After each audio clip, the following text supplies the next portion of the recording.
If you're buying or selling property in South Africa, you'll come across the Food Stewards Clause, and you need to understand what it means.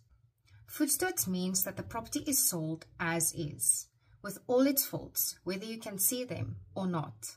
Visible problems like cracks or broken tiles are called patent defects. The buyer is expected to spot these during their viewing.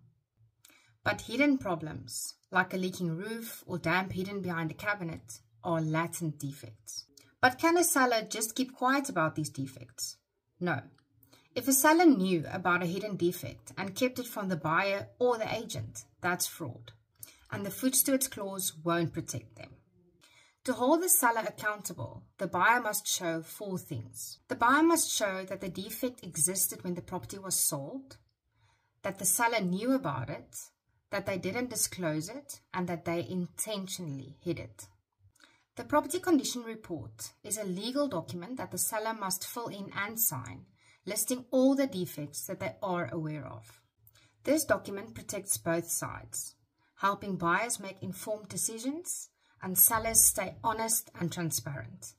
So whether you're buying or selling, don't skip the details. If you need help understanding the Food Stewards Clause or the Property Condition Report, reach out to me. I'm here to guide you every step of the way.